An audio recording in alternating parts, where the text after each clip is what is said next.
Final witness is Becky Gerritson, president of the Wetumpka Tea Party in Alabama. Ms. Gerritson, you're recognized for 5 minutes. Good morning. Thank you for inviting me to be here today. I'd like to begin with a brief statement.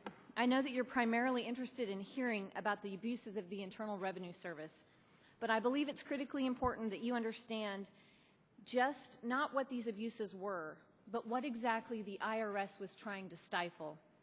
In order to paint a clear picture, I need to explain how the Wetumpka Tea Party came into being.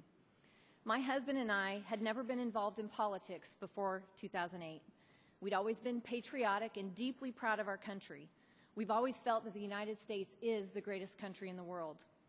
In September 2008, when we had our first $700 billion bailout, we, along with millions of Americans, were very concerned. That bailout was confirmation that our government was out of control. But just a few months later, in January 2009, we learned that our government was going to spend another $787 billion. That money went to foreign nations, failing banks, and unproductive industries. We were worried, and we knew we had to do something to sound the alarm. We knew that government had gone far beyond its habitual deficit spending. The government was mortgaging America's future. And we knew that Washington wasn't going to stop by itself. In the spring of 2009, we learned that others were organizing Tea Party events around the nation to educate and empower concerned citizens who believed their government was out of control. So we made our plans. My husband and I filled out a permit to meet at a local park in our small town. My daughter and I walked through neighborhoods handing out flyers for our April 15th event. When the day arrived, we were blown away by the large crowd. A few politicians came also, but they didn't speak. We wanted to give ordinary citizens the chance to speak their concerns. Our event had no party affiliation. I could not tell you if the attendees were Republicans, Democrats, or Independents. It didn't matter. The only political notion expressed was one that we collectively felt, that our representative government had failed us. And that was the birth of the Wetumpka Tea Party. There are no dues, no price for membership. Our events are mostly educational. Whatever expenses are incurred are paid from donations, by donations and T-shirt sales. In Wetumpka, we are patriotic Americans. We peacefully assemble. We petition our government. We exercise the right to free speech. And we don't understand why the government tried to stop us. I'm not here as a serf or a vassal. I'm not begging my lords for mercy.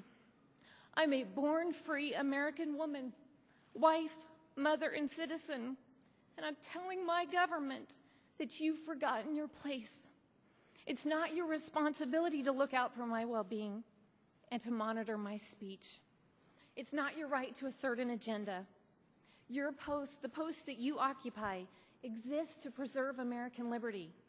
You've sworn to perform that duty, and you have faltered. The abuses I will discuss today occurred on your watch, and it's your responsibility to make sure it doesn't happen again. Here are the facts of my case. We applied for a 501c4 in October 2010. Our $850 application fee was cashed 7 days later. We received a letter from Robert Cho dated November 2nd, 2010, stating that our application and our user fee payment had been received. It also stated that we should be expecting to hear from someone within 90 days. However, the IRS did not initiate any contact with us for another 459 days.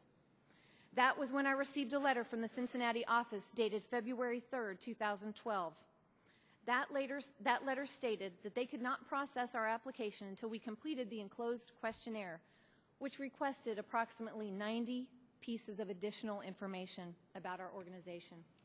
The questionnaire stated that if the additional information was not returned by February 24th, our case would be closed.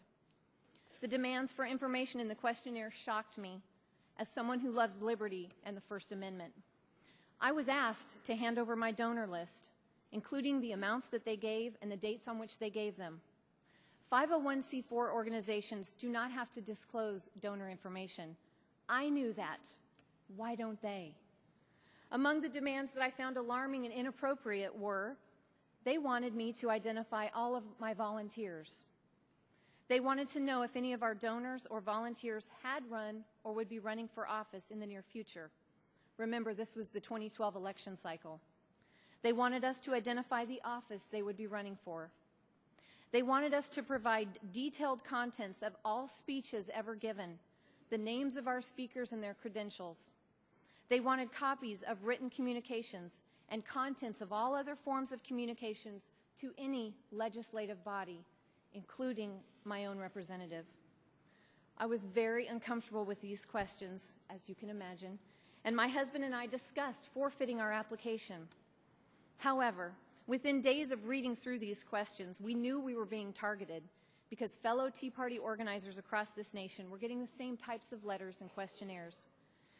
That was when we decided to seek legal counsel. On March 6, 2012, we retained the counsel of the American Center for Law and Justice, and they represented us in this matter.